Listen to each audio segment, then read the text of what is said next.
Welcome to Lesson 5 of Dark Hole Elementary, Hardleg Gaming's beginner guide on how to play the Yu-Gi-Oh! Trading card game. I'm Hardleg Joe, and in this lesson I'll be talking about how to play through your turn.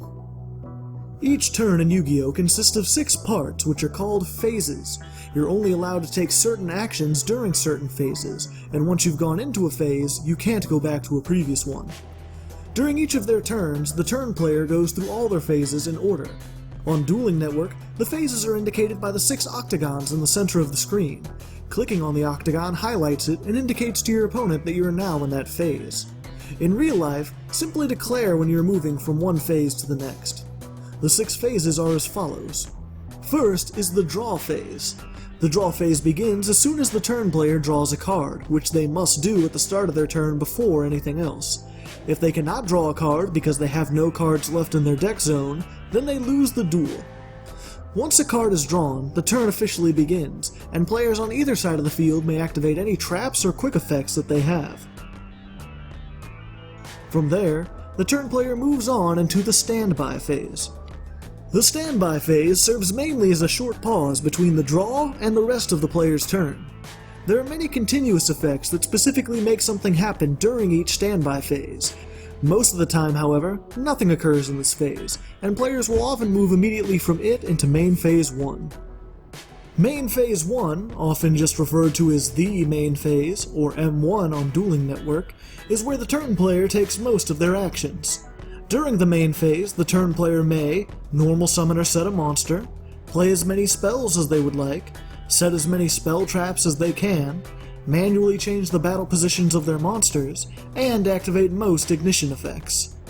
If the text on a card tells you you can do something once per turn, it means you can do that during your main phase. Once the player has done all that they want to do in their main phase, they have a choice. They can either move on to the battle phase if they would like to attack, or skip ahead to the end phase if they wish to end their turn without attacking. Since we're moving through the phases in order, I'll explain the battle phase first. The battle phase is the most complex of all the phases, containing within it several steps which act almost like mini phases. In order to keep this episode concise, the actual process of battling will be discussed in Lesson 6. For now, I'll just be covering the general qualities of the phase. Once a player has entered their battle phase, they may not take any more actions associated with the main phase, such as normal summoning, setting, or playing normal spell cards. Each battle phase, the turn player may attack once with each monster they control, though they don't have to attack with all of them if they don't want to.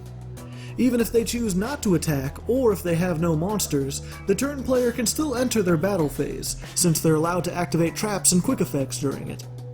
Once they are done attacking or activating effects, the turn player ends their battle phase and moves directly into Main Phase 2. Main Phase 2, or M2, works just like Main Phase 1 and allows the player to do all the same things they did in their first main phase.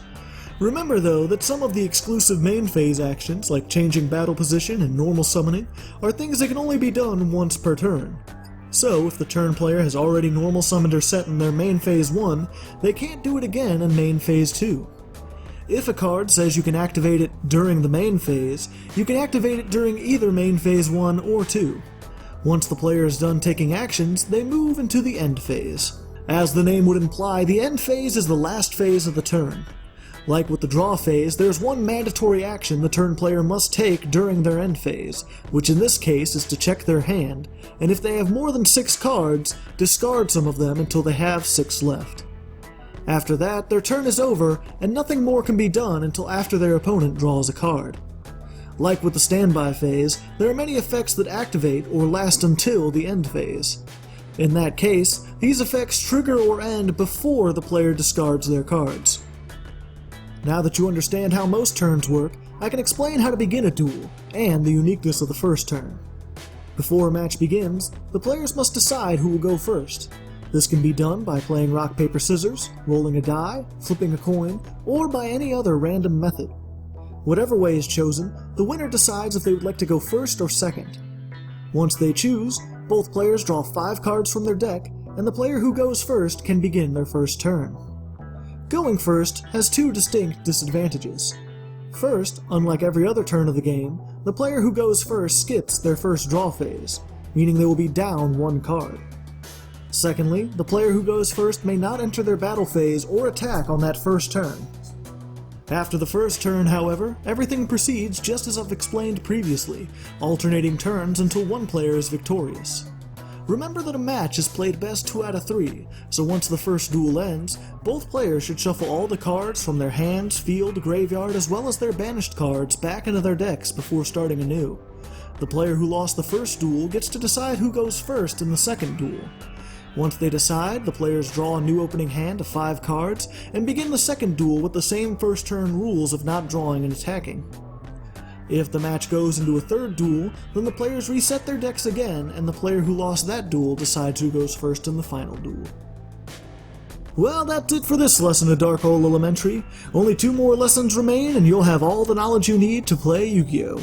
In the next lesson, I'll be discussing the battle phase and its parts in detail.